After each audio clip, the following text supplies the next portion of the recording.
Okay, my side says recording. Does your side say recording? Where would that say? Maybe somewhere. I don't know. Upper left. Doesn't matter. We're recording. 3, 2, 1. It's the Sustainiacs. I'm Michael Vincent. I'm always the Sustainiac. This time, the other one making it Sustainiacs is Nicole Baker, and she's been a Sustainiacs for a long time. She's actually the founder and CEO, right? Yeah, I say owner, but yeah, all those are true, I guess.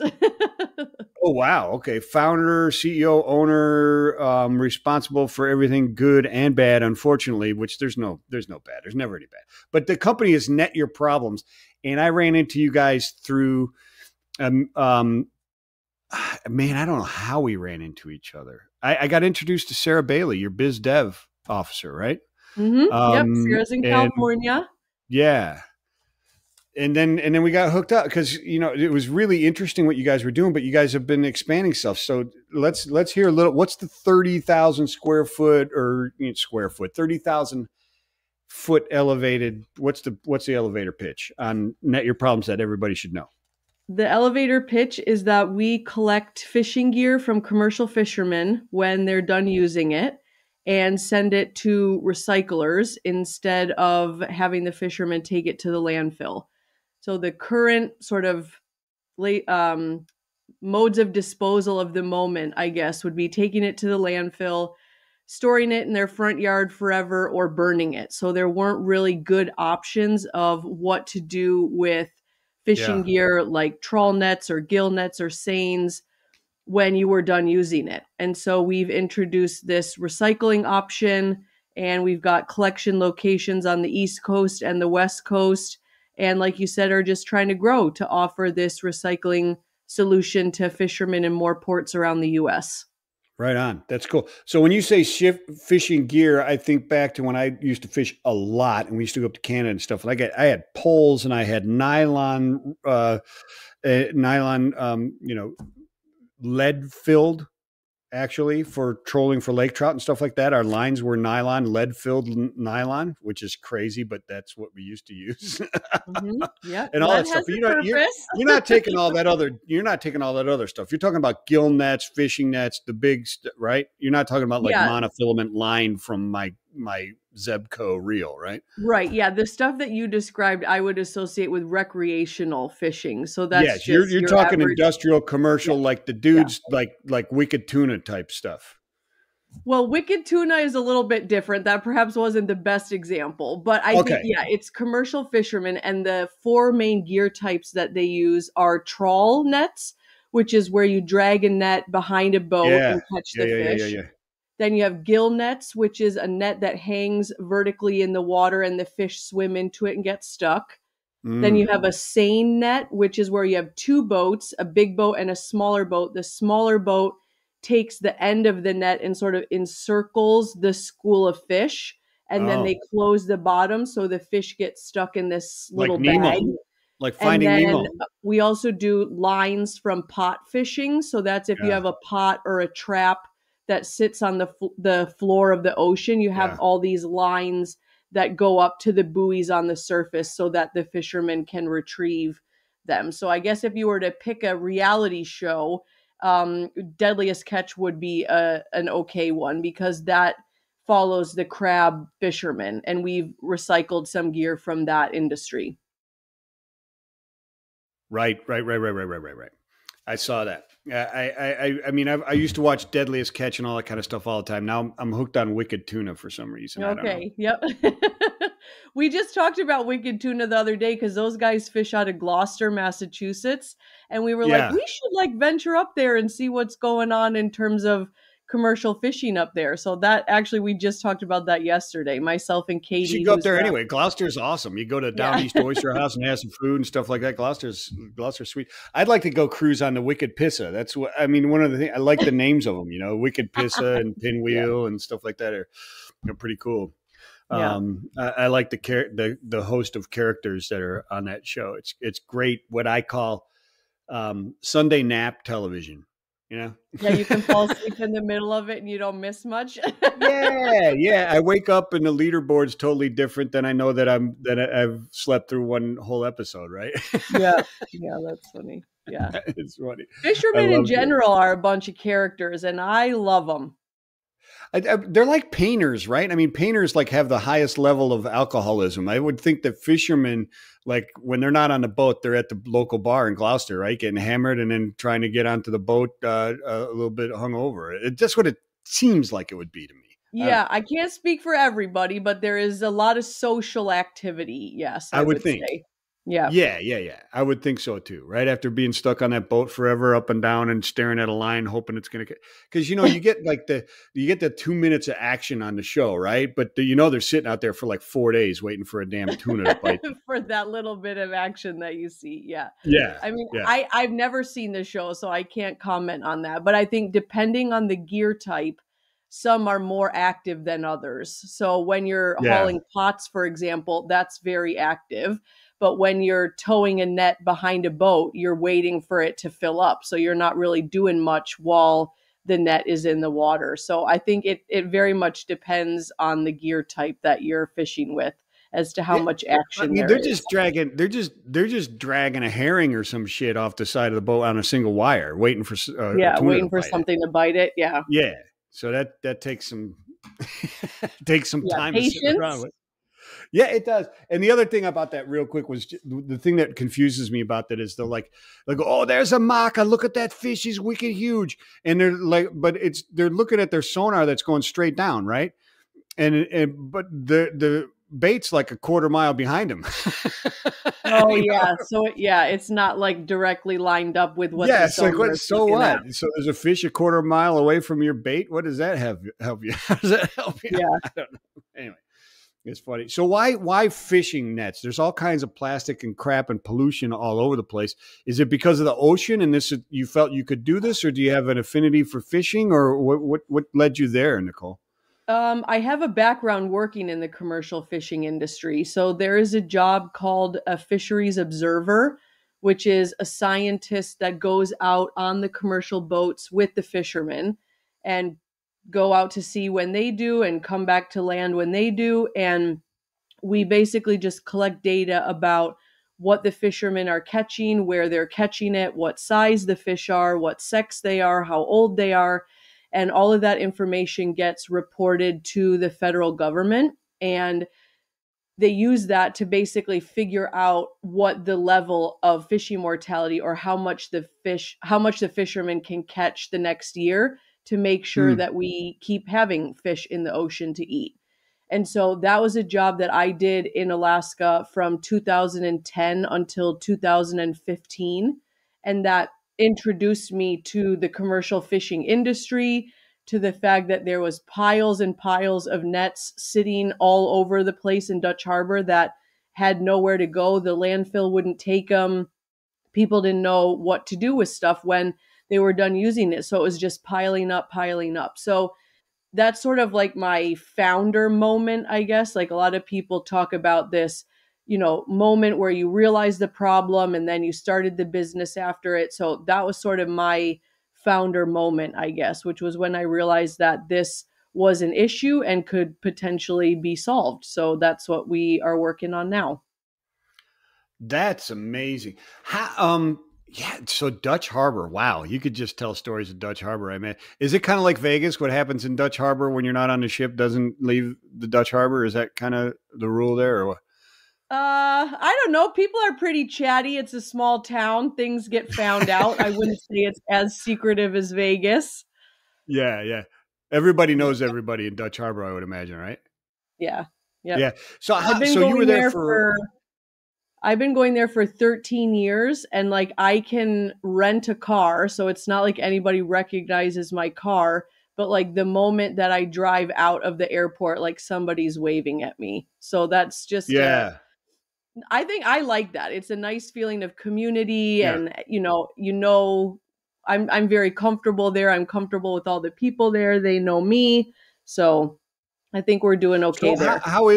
how is the fishing industry right now? I mean, are you in what you're doing and stuff like that? Do you get a sense of how like our polluting of the world and our impact on the oceans is impacting fishing? Are we running out of crab? Are we running out of haddock? Are we because they do the same thing in wicked tuna, right? They can only catch something over, I think it's 73 inches, something like that is the only thing. The other ones, and they'll show them every once in a while. They'll tag them with some type of transponder or something on it and send them back if they have a 73, and that's to keep the sustainability of the fishing industry. Mm-hmm.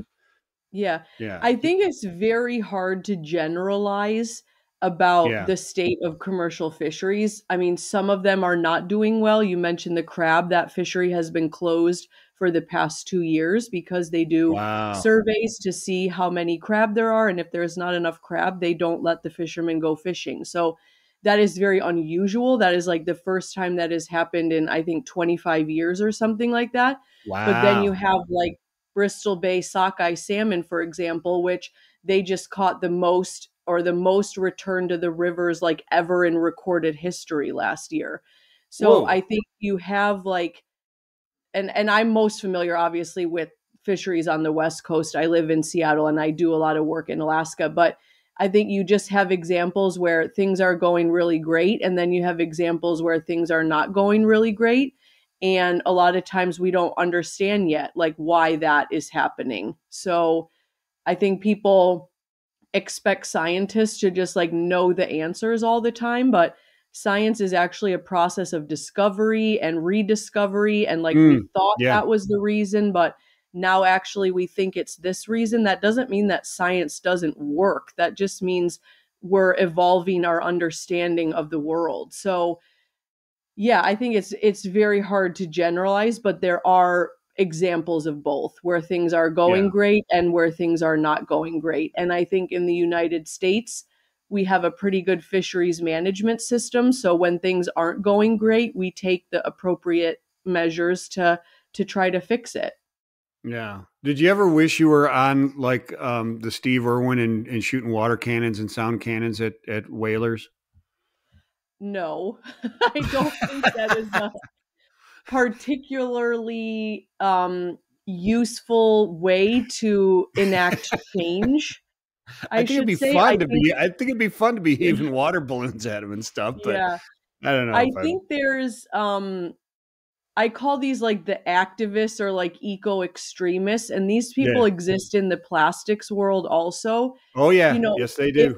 If I was doing something that somebody wanted me to change and they were throwing water balloons at me, that wouldn't be the first person that I would turn to when I'm ready to make a change and be like, okay, now I want to work with you. So yeah, this person seems totally sane. Let's get them on. Like let's make waves now and like do something different. So I think, I see this a lot in the plastics industry too. People calling out these companies for like the amount of pollution that they do, or saying like we shouldn't have any plastic ever.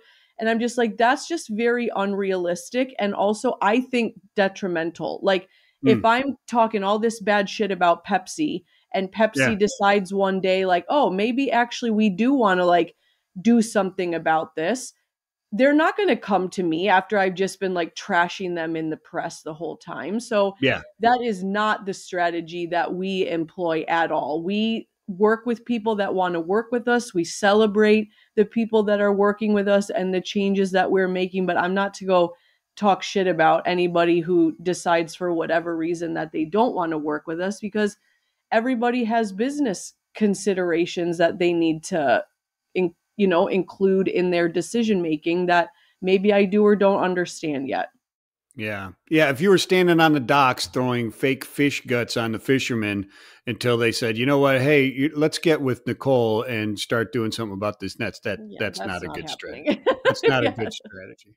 Yeah. That would be I get it. I totally agree with you. There's people out there that don't understand it. And that's one of the things that really made me gravitate to your story and have Sarah on the first time and then want to have you on as well, is because that's what we're doing at OPT USA and the plastics as well, right? Is getting the two sides really being that cog in the middle to understand the fact that the plastics and the fishing industry is not the evil devil. It's not the problem. The problem is our, I don't want to say unethical, but our irresponsible nature at times, and how we harvest things, and how we think of in a linear progression instead of a circular, economy or operation, et cetera. Right. So bending that around in that circle requires both sides to be on the same side. You can't have one end. There is no ends, right? There's no polarity because it's a circle now, right? Yeah. Yeah. And I think what you just said made me think kind of how we approach like the responsibility of disposal. So if I could just talk about this for a minute, there's this concept of, there's this concept of extended producer responsibility, which I think everybody is touting as like the solution to the plastics problem. And basically what this means is that the people that make plastic or plastic items are responsible to pay for and to collect the plastic at its end of life, but solely the producers of the plastic. I think that is not the right strategy because it's a lot of people's responsibility. If you think about the fishing industry, okay, you've got the fishermen who use the net. That should be their responsibility to dispose of it properly. It should be the port that has the spot where the fishermen can tie up their boat. They offer regular garbage. They offer used oil recycling. Like, why shouldn't they also be offering fishing gear recycling? Then you have the city who says, we want to divert 50% of our garbage from the landfill. So it should be partly their responsibility. So it should be the responsibility of companies that make the nets. So we advocate for this kind of shared EPR model where everybody actually contributes. And then theoretically, it isn't too much expense or effort on any one of those groups because that stuff is being distributed amongst this stakeholder group. So I think that's what we're trying to do, is get everybody who potentially has an interest or whatever involved in the disposal process. Yeah, 100% agree. The EPR is dangerous at times. I used to be a little bit upset that we're so far behind the rest of the world in our legislation and our laws of bringing it to fruition. But I'm also glad because it seems like we're one of the rare instances where we're taking our time and trying to figure this out right because of what you just said. I remember growing up watching the commercials that were just shaming everybody about pollution. And it was always the end consumer that the one that was the problem. Meanwhile, big industry, et cetera, is convincing us that plastics are the greatest thing in the world. Plastics are a great thing, but we all share in the responsibility. It isn't one side or another. I'm 100% agree with you on that sentiment. You're spot on, in my opinion. Let me ask you this: what about like? So there was I met a person who was they dealt with lobbying efforts basically for EPR legislation and different types of legislation and control of plastics, like ending single-use plastic, stuff like that, right? Very environmentally conscious person and a good person, in my opinion. And she told me about how she fought against the ban on single-use plastic bags in a town in the extreme Northeast up in Maine, right? And the reason was that, and they got rid of the bags and then they brought them back. And the reason was because without those bags, the rest of their recycling efforts didn't make economic sense and it crashed, right? So you got to think of these unintended consequences, right? And one of those that I think is happening right now, or it just is like in California, where they're saying you can't put recyclable on your on this type of plastic, whatever, if there's no recycling for it. And to me, they got it backwards, right? They want to remove like the recycling label for like 7s or 5s or 3s, whatever. Right, yeah. You know what I mean? And I'm thinking, well, wait a minute. No. Those are all 100% recyclable. The problem is you're not recycling them.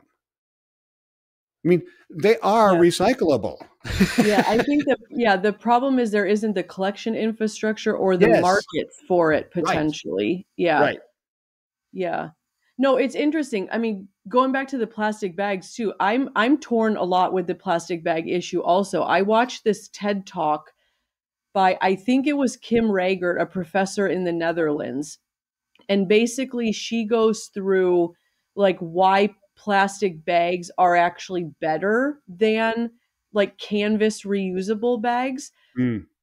Or no, sorry, about why plastic is better than glass or just all these other materials. And it really gets you thinking, because it's like, okay, if we wanted to recycle plastic, for example, you melt it, I don't know what the number is, but let's say it's 200 degrees.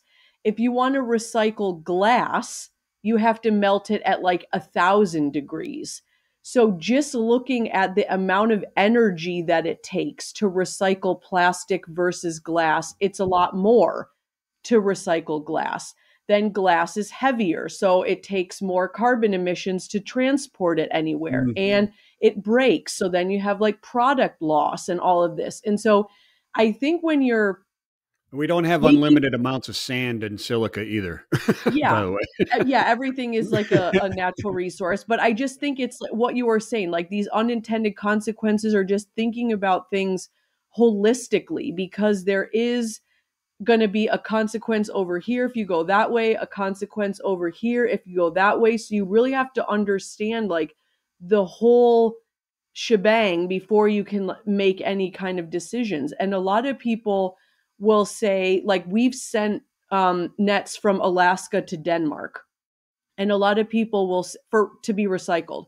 And a lot of people are like, oh my God, like what are the carbon emissions of that journey of sending it there? Well, first of all, I'm not sending it on an airplane. We're sending it on like a huge ocean freight shipping container. So that's the most carbon friendly transport methods of all the ones out there.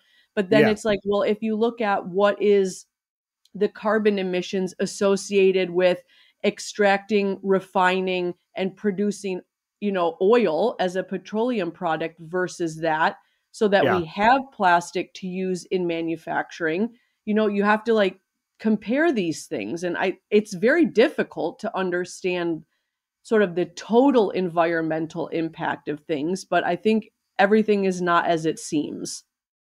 No, it isn't. You're absolutely right. There's all these different considerations to look at as to what are the impacts of what you're doing, that you can accidentally do the wrong thing with great intentions. Doing the right thing wrong, or the wrong thing right, whatever you want to call it. It's we used to use that in operations management as one of the things to really consider when you're doing stuff, right? Is what are those unintended consequences? You don't know what you don't know until you go out and try and know it, right? So what are those different things that can definitely happen? And you got solid points. I've made the same myself. Is, we're OPT, Ocean Plastic Technologies, but we're not against plastics. Which is kind of weird, but I mean, and you're not against fishing nets, and you're not against it. We need to have that circularity. One side being pro and one side being con doesn't get anything done. And I think just to go along with this, unintended consequences thing, I hear people sometimes say that fishing nets shouldn't be made out of plastic. They should be made out of biodegradable materials. Okay, let's follow that for a minute. So if you decide to make a net out of like cotton, let's say, as soon as you put that in the water, all the cotton is going to absorb the water, and that net is going to be so heavy. So if you're taking a net and pulling it behind a boat, the amount of fuel that you need to burn to drag this heavy ass net behind you is going to be way more than if you're dragging a plastic net behind you. So I think people just get fixated on like one particular thing, which is whatever bothers them about plastic fishing nets, and advocate for something that, like, really in the grand scheme of things, I don't think is a great overall solution. Yeah, you're right. There are industries out there that are looking into things like that. There's one, Natural Fiber Welding, that is building. They're producing and creating materials that are of completely natural substances that can then go back into the earth at end of life. and they've got some really, really great stuff. They've actually made shoes, the entire shoe, the rubber and everything out of this type of stuff with Unless Collective, which is out in your neck of the woods. They're actually down in Portland. Great stuff. Check them out sometime. Eric Lidke's a really cool stuff. Really cool guy. He's got some really cool shoes and stuff. And they're not more expensive than like probably a mediocre priced premium shoe, like 120, 130 bucks. Yeah, there's a place for that stuff, I think. Yeah. But not everything can be replaced by natural materials or gotten rid of plastic. So nor really should it be. I mean, if we just stop using all plastics right now, we still have an ass ton of plastics that we need to do something with, right? Yep. And burning it's not really a good option. Yeah.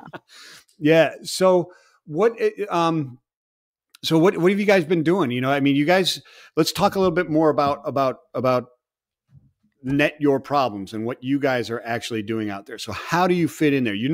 Are you guys going out there and collecting stuff off the beaches, or are you just accepting stuff from people who collect it off the beaches? Tell me the operation. Okay. So there's 3 categories, I think, most of the time of plastic associated with the ocean. We've got end of life gear, which is stuff that fishermen are done using. We've got like beach plastic or marine debris, which is stuff that has washed up on the beach, from the ocean. Mm-hmm. And then you have like ghost gear, which is, balls of gear that are in the ocean that are continuing to catch fish, even though it's not really being actively used anymore. And so our focus is on the end of life gear. So I'm a fisherman. I'm done using this. I'm going to bring this to Net Your Problem so I don't have to take it to the landfill. The problem with marine debris and ghost gear in terms of recycling it is that it is very all mixed up. All the different types of plastic are mixed up and it's hard to tell what they are. It's been degraded from being in the environment for who knows how long. There's a lot of biofouling on it, so mussels growing on it or whatever kind of stuff. So those 3 things make it very unlikely that the stuff is actually going to be mechanically recycled, so just ground up and turned into little pellets and to be used in manufacturing. I'm not saying that this is impossible. We work with a company in British Columbia that does this, but it requires so much sorting and cleaning that it is not happening to most of the debris that you get from beach cleanups or ghost gear. It's the cost of the end product, right? The cost of goods sold, which is limiting that because of those factors that you mentioned, right? Yeah. Yeah. I think technically it is possible, but it's just very difficult with the amount of work that is needed in order to get something that is a quality product that could be used in plastics manufacturing. We focus on the end of life gear. So we have warehouses and staff as I mentioned, on the East Coast and the West Coast. And basically people can drop off their gear to us at the warehouse. And then we separate it into the different plastic types. We wait until we get enough to fill a 40-foot shipping container of one type of material. And then we send that to our recycling partners. So we have some on the West Coast and some also in Europe that we use for the materials that we collect on the East Coast. And that's sort of where our part of this ends. We sell the materials that we collect to the recycling companies, and then they use that in their process to eventually produce the plastic pellets. And then that's the product that they sell into the plastics manufacturing industry. So there's kind of 3 phases. One is the collection of the materials, one is the processing of the materials, and then the one is manufacturing with the plastic pellets. So we're at the bottom basically of the supply chain for these products that are made out of recycled plastic from fishing gear. Gotcha. So when you talk about just general plastics, not specifically nets, but when you talk about general plastics, you have a lot of locations, even within the United States, where, excuse me, recyclers or even collectors, balers, if you will buy the plastics from collectors. Do you ever get into a situation where it's advantageous or helps the volumes for you to purchase the plastics from people that are collecting it and dropping it off, or is it fully just, hey, we're giving you this stuff? It actually is the other way around. So we most of the time charge a we always charge a recycling fee, because the amount of money that we get from selling it to the recycling companies does not cover the cost of collecting it. But I think it's the same as like you'd pay a tipping fee to take something to the landfill in most places. So like to take stuff to the landfill in Seattle costs $207 a ton. So it's like waste management costs money. And so we have to charge a recycling fee. Otherwise, there's no way that we would be able to do this. Gotcha. I got you. So do you have these contracts with people, or like anybody can show up with a bunch of net and you weigh it and they say, okay, that's $10 or $15 to drop it off or whatever? Is it, or you have contract? Okay. So you have both, really, right? I wouldn't say we really have contracts. It's more like I'm a guy and I'm getting a new net this year, so I'm going to give Nicole my old net. Gotcha. How's business going? Is it favorable? Is it growing? Give me good news. Yeah, I think it's growing because we're making it grow. Yeah. So, I mean, people are pretty receptive to it. Yeah. I mean, the fishermen especially have got to be really receptive to it, because they're helping out their own industry by doing this instead of it going into or becoming ghost nets. Just creepy to me, mate. Dude. Yeah. No, I think people generally love the idea, but then when it's like, oh, this is how much it costs, or like, oh, you have to kind of sort your net a little bit before you bring it to us, that's where we get a little bit of resistance, I would say. But it's all about just like spending time with people, drinking a beer with them, helping them sort their net, and explaining to them what the benefit of this is.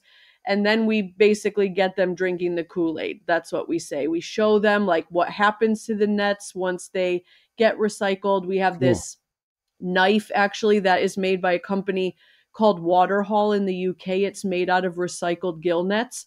So we give those out and people love those. And it's like a tangible product that is made at the end of it. And they're like, oh, like my net could turn into this knife. So I think it's a very slow process of getting everybody bought into the whole thing, but we are seeing a lot of success with our kind of boatyard bullshitting strategy. That's what I call it, which is just to like walk around the docks or the boatyard and talk with people and tell them why they should participate in what we're doing. So I could potentially get a part-time job being a bullshit artist on the docks drinking beer with you guys. Yeah. Yep. I love it. I love it. Yeah. And do something good for the planet at the exact same time, right? Yeah. That is awesome. So, excuse me. So you're shipping these things across out at times. You've got some clients you're sending them to, or partners that you're sending to them in Europe, I guess it is. But so where are you collecting these from? Is it just Alaska and the Northeast, or you guys? I know you guys were going to. I think the last time when I talked to Sarah, you guys were like going into the Keys on our way to Florida. Right? Yeah, yeah. So our active collection spots right now are in Alaska, Washington. Sarah's working on a thing in LA, and then Maine and Massachusetts. So that's where you could like drop off a net right now if you wanted to. Okay. But at the same time, yeah, we were just in the Keys trying to figure out how to do something there. So that hopefully is coming soon. And then Sarah and I were also in Louisiana at the end of last year trying to work out something for those guys over there. So we have like new locations that we are always working on, but it's not like an active drop-off spot yet. So the Keys hopefully is getting very close, but we're not there yet. Gotcha. So, and I mean, obviously you're from North America, and so that's where it's based. So the key is just grow as far as it'll take you, right? As far as around the. Yeah, NOAA, which is the National Oceanic and Atmospheric Administration, has a list of the top 50 ports by landings. So that's how much fish are delivered Oh, okay. to a Yeah. processing plant in that city. Okay. And that's basically our hit list, because the amount of landings is indicative of the amount of fishing activity. So we're Right. just slowly moving down that list, hopefully being in each of those cities. So starting at number 1 and going down. Which one is Dutch Harbor? Yeah. Is it really Dutch Harbor? Is it? Yeah. Dutch Harbor has won the most landings award, I think, for the past 20 years in a row or something. So Really? there's something like, I think it's like 800 million. What? I don't know if it's tons or pounds. A fillet of I don't fish. remember what the unit They is. count it in fillet of fish, don't they? Yeah, yeah, 800 million fillet of fish sandwiches. Yeah. Yeah. That's what it is. That's funny. So, so do they rank it by world as well? I'm just interested if you know which is the biggest landings in the world. I mean, Dutch Harbor, so is the U.S. That sounds like it might be like one of the largest in the world. That's huge. I can't. Yeah, I think they do countries in the world. Okay, I And got the you. US is actually not at the top of the Yeah, total. I think China is at the top, actually, of the really. countries that catch the most fish. Wow. Yeah. Okay. Yeah, I guess they're talented at it. They know what they're doing. Of course, they Yeah, don't. Japan, yeah, I think is up there too. So, Yeah. So do you keep stats on yourself? Do you know how many tons of nets you've prevented or theoretically prevented from going into the ocean? Or yeah, 1.2 million pounds. That's where our ticker's at right now. sweet, that's pretty good, man. How's the growth? The growth rate is expanding as well. Hopefully. Yeah, I think it bumps, it's Yeah, like yeah, yeah, yeah. COVID there, we didn't do anything. And then when we get stuff from Dutch Harbor, those nets are just huge. Like one net can be like 10 or 20,000 pounds, so that What? makes the ticker go up like pretty quickly. The new spot that we added to our roster last summer was in Bristol Bay, which is where that crazy amount of sockeye salmon were caught last year. Okay. Yeah, And yeah. a single net from a fisherman in Bristol Bay weighs 12 pounds. So Okay. 12 pounds versus like 20,000 pounds, it's like the ticker is very indicative of like where we get the gear from. I was very, very proud of the work that we did in Naknek last summer. But if you look at the number, we collected only 23,000 pounds of nets. But that was us being there for 3 weeks, collecting gear from like 1,500 fishermen or something, is like how many people fish up there. Wow. So I think it was a very big impact, even though the weight doesn't make it look like it's that great. Like I could have collected that in a second from a guy in Dutch Harbor or Kodiak, just because the nets are so much bigger. Yeah, yeah. You've got to look at the effort and the efficiency of what you've done, and that's a lot more difficult, a lot more work, and a lot more. I don't know if it's more impactful or not, but I get exactly what you're saying. Yeah. It's a relative effort, right? It's much. You're right. One phone call in Dutch Harbor, and you could have 20,000 pounds, whereas Right. this is. I got to spend 3 completely weeks collecting it from like hundreds of guys in Bristol Bay. Yeah, yeah. So we talk about circularity and like the people who like we talk about EPR legislation as well, right? And so it's extended producers' responsibility. And I agree with you; it should extend to everybody, not just the P. It should be everybody in that circle. But are there things, or do you see efforts in the fishing net industry, the production of it, that would lend you to see some hope and some changes in their thinking of considering the end of life of that net, or is that something still down the road? That is currently happening in Europe. So they passed something called the Single-Use Plastics Directive a couple of years ago in the European Union. And that legislation established an EPR program for the 10 most commonly found items in beach cleanups. And fishing gear was part of that. So fishing gear floats which you have to remember that what shows up on the beach is what floats. So Yeah. fishing gear floats. So starting, I think it's in 2025, there will be an EPR system for fishing gear in the European Union. How that actually is going to work, I think they are still trying to figure that out. But I see us in the US being really far away from this. I think every time some kind of EPR legislation gets introduced federally, like nothing happens to it. I think we are not ready for that as a country yet. I think certain states have introduced EPR for certain type of items like mattresses or I don't know, whatever other kinds of Yeah. things. But I think as a country, we are still pretty far away from that. We like subsidize the oil industry. So I think those two things are very much in conflict with each other. Yeah. We can't seem to get on the same page on a lot of things, and it holds us back. I mean, I don't disagree with you. And the oil industry is very difficult. I saw the Chet, I think Thompson, the president of the American, what is it, the Fuel and Petrochemical Manufacturers Association, whatever, talking about the difficulties of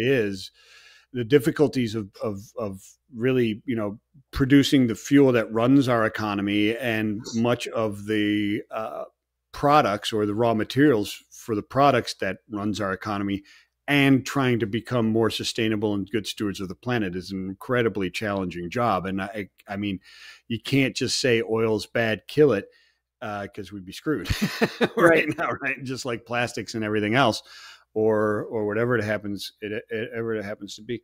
So business as usual, growing and growth, or is there anything new, exciting on the horizon? Anything like that, or just let's keep fighting a good fight, which is just that's awesome as well. Yeah, I think keep fighting the good fight, and we're trying to grow in like a slow and sustainable way, not like all of a sudden we've got 10 new collection spots and we can't manage it because so much is going on. So the general strategy has been to just maybe introduce 1 or 2 new spots a year. And I think right now the newest one is the Massachusetts one. So that's only been collecting stuff since December. And then we've recently hired a new employee in Maine. So we've been there for a couple of years, but have gone through a couple of employees. So I'm hoping this one sticks, not in a bad way. The other one like started her own business with biodegradable oyster bags, and the other one got a promotion at her company. So all good reasons why they left, but it's been a little bit difficult to, get something going there. So I'm hoping that we start collecting a lot of stuff in Maine soon. Yeah. I know a lot of people in Chattanooga that drink beer, so you might be able to get some good employees. Okay. Sounds good. So you got any fishing in Tennessee? Oh, like commercial fishing? I don't think, no. What? I don't think there's any commercial. No, I don't think so. I don't think there's any commercial fishing in Tennessee, but there's beer drinkers. I mean, and some of them are, some of them could easily be professional, I think. But what about the Great Lakes? So there's fishing in the Great Lakes and stuff. Is there? Yeah, I have a friend or anything like that, or no? Yeah, I have a friend that I used to work with in Alaska that she moved up to Minnesota or Michigan or something and was like, I'd love to do this up here too. And just hasn't risen to the top of the to-do list yet. But I mean, ultimately there's commercial fishing going on in the Great Lakes. Yeah. Where do they rank in the cities? Do you know? I don't know if it's in the top 50, or they would have attracted my attention a little sooner, I think. I wouldn't guess they would be in the top 50, but I'm thinking of all over the place. I would think that Louisiana, where you're putting there'd be a ton of that, right? With like the shrimpers and stuff like that. Yeah. Shrimpers. And then also menhaden, which is the fish that's caught for use in like fish oil pills. And then they grind it up and make fish meal, which gets used in aquaculture feed. So it's not something that people normally eat, but it gets used in a variety of other ways. That's what really dominates the Louisiana landings, is the menhaden. Never heard of it before. That's interesting. That's very cool. So they've got them in Virginia in Virginia too. That's not too far from you. So no, it's really not. I mean, we're landlocked, but we're one state away from the Gulf and the Atlantic Ocean. So in Atlantic, yeah. Yeah. It's not bad. But no, I don't think there's any commercial fishing here. I wouldn't think so. I wouldn't think so. Nobody's looking for fresh caught catfish out of Tennessee. I don't think. I wouldn't be. Yeah. I'll tell you the truth. But yeah, a lot of good fishing, like in the smaller inland lakes and stuff like that, but nothing big enough to be commercial. No way. I wouldn't think. So hey, what do you want to plug? Where do people go to learn more about you, and how do they help support what you're doing there, and maybe get involved or something like that? Or do you not want anybody to be involved and remain a secret, which would be weird because you're on a podcast? No. We got website and social media everywhere. The website is just netyourproblem.com. And then I'm on LinkedIn, and so is the business. We've got Instagram, Facebook, and Twitter, I think, are what we're on now. Which is all just the handle of @netyourproblem. And then I would say for how people can get involved or make a difference, it's a little bit of an indirect way. So if you buy stuff that is made out of recycled plastic, that gives value to the recycled plastic, which makes it worth it for me to collect it. Amen. So I think that's generally what I say too about like sustainable fisheries, because I also work at a university as a fisheries biologist. But it's like, if you don't buy stuff, people aren't going to make it. And so we vote with our wallets by saying what our priorities are. So just be an informed consumer. Look at where your seafood stuff comes from. Look at where your meat comes from. Look at where your plastic products come from and if it's made with recycled or not, and spend money. And that basically votes what you want people to keep making. So if you like the whole idea of recycling, you got to buy stuff made out of recycled plastic. And eventually those efforts start to bring down the cost as that demand starts to rise, right? Because then you get more competition, you get more volume coming through, et cetera, et cetera. That is tremendous stuff. Nicole, thank you so much for coming on. We'll have to do another catch up with you again. I'm following you guys where you guys are going. That's why I knew you were down in the Keys. Yeah, we'll talk some more later on, and hopefully our companies will cross paths and help each other out and keep doing this, because the good fight is the good fight, and you're fighting it. I thank you so much for coming on. Peace and love. We've been the Sustainiacs. Check us out, and check out Nicole and what they're doing there at Net Your Problem. It's good stuff. And vote with your wallets too. Buy recycled plastic stuff, or stuff made out of recycled plastics, or buy recycled plastics. Whatever. Make your own stuff, right? Make your own stuff. Exactly. Cool. There you go. All right. Appreciate it, Michael. Have a nice day, everybody. Right on. Peace.